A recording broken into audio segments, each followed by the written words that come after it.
I not give you 1 hour, you have 2 minutes.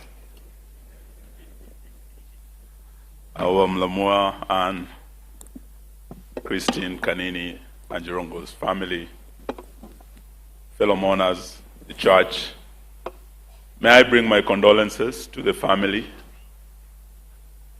the condolences of my party, the Democratic Action Party of Kenya, to the UDP family that was led by our brother Cyrus Jirongo. We say pole to you for losing a father, for a friend, and a leader. Looking at the array of mourners here, you can tell that we are here to mourn not just a great son of the Mulembe nation, because he was a leader whose influence went beyond Western Kenya. Not just a great son of Kenya, and you can see he had friends from every corner of Kenya. You had Kikuyus, Luos, Kisis, Akambas, everybody from every corner of this country was a friend. And not just in Kenya, we've seen beyond Africa, East Africa actually, from Uganda to Sudan to Libya, and across the world, all the way from China. We are very, very grateful to have all of you here mourning this great son of Africa, the son of Kenya, the son of the Mulembe nation. For me, I knew Cyrus when I was a young man, just going to the university at the time. He was a very close friend of my late brother Mike Wamalwa, and he was also very close to the late Masinde Muliro. Talking about generosity of Cyrus, I saw it firsthand.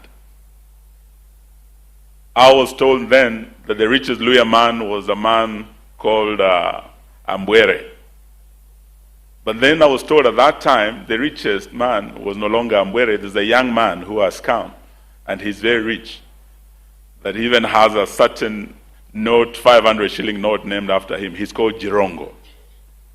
And that he was a political genius and a mobilizer who was helping Moi face a very resurgent opposition. It was a first multi-party election, and this man was called Jirongo. I was very surprised that though he was in KANU and he was Moi's right-hand man, Jirongo still had friends across the political aisle. He would come and speak to my late brother. He would come and speak to Masinde Muliro. He was not actually limited by political boundaries. And this is how Jirongo lived his life. And that is why in this congregation you could see people across the political aisle. He did not know any borders. In fact, if he was a doctor, he would have been one of those Medicinos Sans Frontiers, doctors without borders.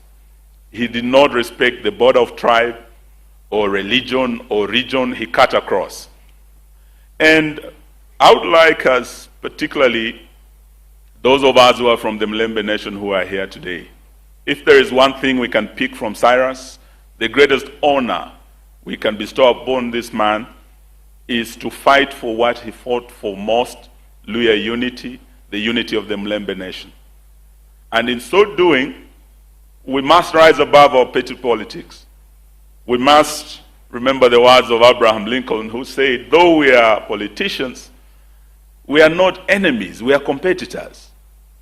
And that though passions may strain the bonds of affection, they must not break because of politics. That is how Cyrus lived his life. He worked with the opposition, he worked with government, but he reached out to all to unite not just the Mulembe nation, but the greater Kenyan nation. So as we go forth, let us borrow a leaf from this leader from our region, and let us carry on the fight to ensure that, as Moses Kuria has said, the Luya Cinderella finds her beauty, and that beauty lies in the unity that Cyrus fought for. Lastly, we do know that Cyrus was a politician who spoke his mind, who spoke truth to power. In fact, he has left us at a time when we have the debate that has just started about the referendum, constitutional review, and my big sister Martha is here. She led, as the Minister for Justice, the constitutional review that led to the review of our Constitution and the birth of the 2010 Constitution. That conversation has just started. Of course, they have the debate of Singapore. This is the time we would have liked the dynamite voice of Cyrus Jirongo to contribute to this national discourse that is just starting.